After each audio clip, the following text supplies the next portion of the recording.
Bonjour, morning brief du 5 décembre 2018. Euh,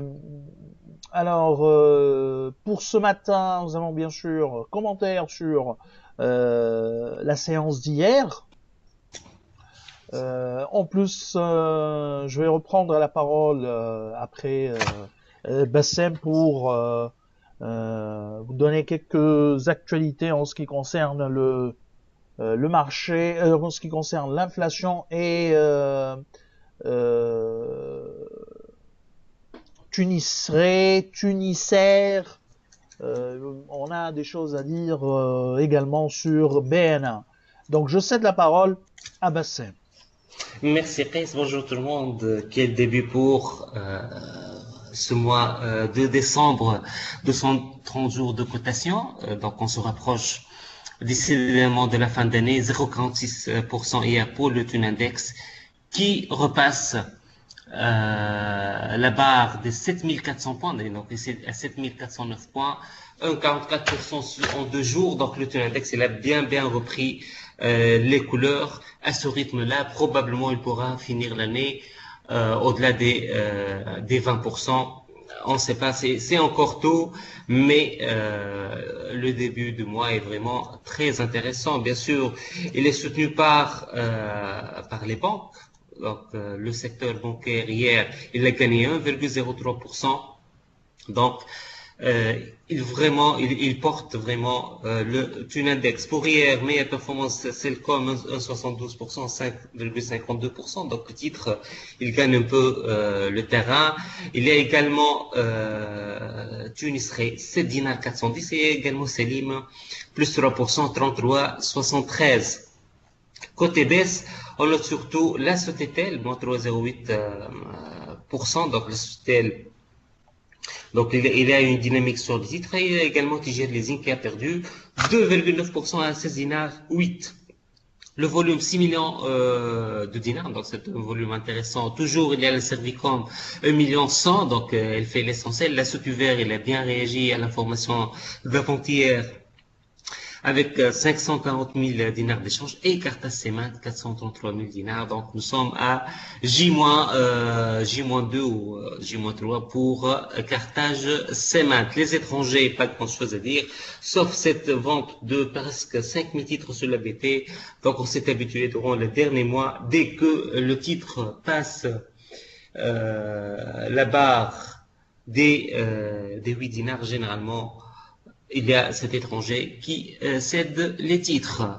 Pas grand-chose à part ça, donc c'est une journée côté volume mieux que la moyenne des mois derniers, mais il y a ces tendances positives toujours portées par les banques. C'est ce qu'on a pour ce matin et je cède la parole de nouveau à Chris. Merci Bassem. Alors on va commencer par Tunisair.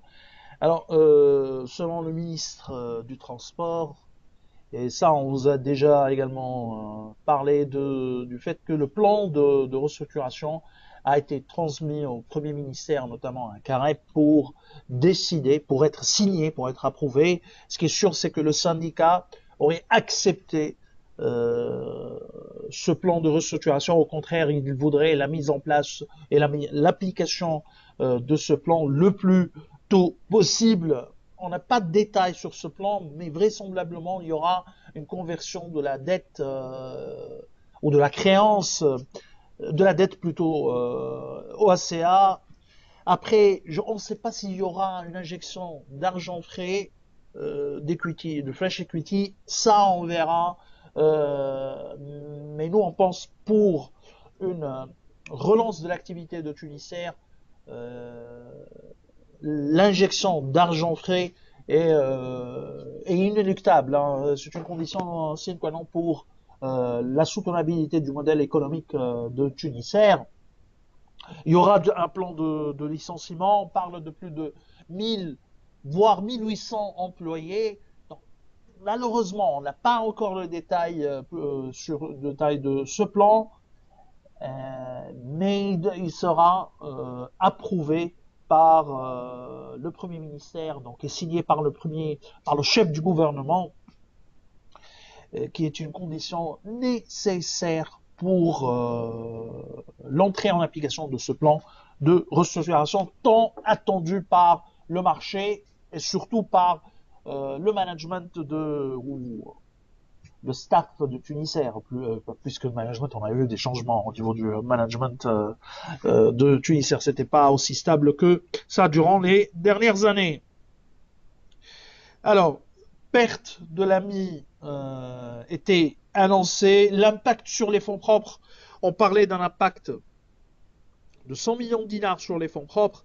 Il est finalement de 92,3 millions de dinars entre perte de l'exercice et écriture comptable rétroactive qui impacterait les fonds propres, dont une partie a été annulée suite à la réévaluation, à la comptabilisation d'une réserve de réévaluation de plus de 44 millions de dinars. AMI a déjà annoncé un plan de recapitalisation de levée de fonds de 70 millions de dinars. Et surtout, ce qui nous intéresse, puisque nous, on ne couvre pas l'AMI, ce qui nous intéresse, c'est la participation de BNA. Dans son communiqué du 6 mars 2018, l'assureur avait annoncé que BNA a donné son accord et qu'elle allait participer également à cette augmentation de capital. Ce qui est sûr, c'est que pour le moment, on ne sait pas, ou la Banque de l'État ne s'est pas encore prononcée sur sa recapitalisation prévue dans la loi de finances 2019. Et ça, c'est un point très important, puisqu'il y aura une injection également de l'argenterie, injection très importante, en plus d'une conversion d'une dette envers l'État en equity. Alors, l'autre actualité également concerne le Trésor. L'adjudication mensuelle a été déclarée infructueuse. Donc, autrement dit, on ne sait pas comment l'État va rembourser ses dettes, ses BTA, pour ces bons de trésor, hein, parce qu'il y a BTA, BTC et BTZ, donc de BTC, PTC, PTZ, BTZ au cours de ce mois. Durant la première quinzaine de ce mois, un peu plus de 500 millions de dinars. Probablement, il y aura un renouvellement de l'échéance ou un rollover de la BTC, du BTC, pardon, avec les banques. Parce que au solde trésor de ce matin, on est à plus de 800 millions de dinars. Donc, il resterait rien pour payer pour terminer l'année. Ce qui est sûr, c'est que le trésor, les caisses du trésor restent sous forte pression. Sous forte pression. Alors, il y a eu également la publication de l'inflation pour le mois d'octobre. Alors, on est pour le mois de novembre, pardon, on est sur un troisième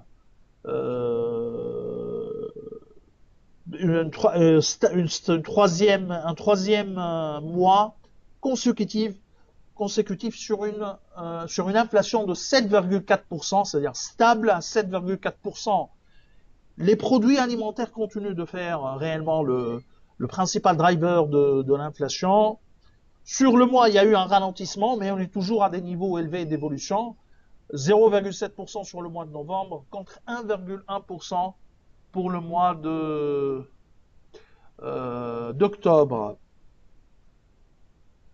Alors, en ce qui concerne l'inflation sous-jacente, on est à 7,9% d'inflation sous-jacente pour le mois de novembre contre 7,7% au mois d'octobre. Mais la vraie actuellement, les attentes et les attentions des investisseurs sont tournées vers la BCT pour la décision sur les taux d'intérêt, sachant que pour le moment, on n'a pas eu de communiqué relatif au mois de novembre, la réunion du conseil du mois de novembre, et c'est un peu avec un peu d'euphémisme, on dirait que c'est curieux de ne pas avoir encore un communiqué sur la réunion du conseil, s'il y a eu lieu, bien sûr, la réunion du conseil de la BCT pour ce mois de novembre. Alors, c'est tout ce qu'on a pour ce matin. On vous remercie pour votre attention. Bien sûr, on est ouvert à toutes questions et vos interrogations seront les bienvenues. Nous vous remercions donc et on vous donne rendez-vous à demain matin. Au revoir.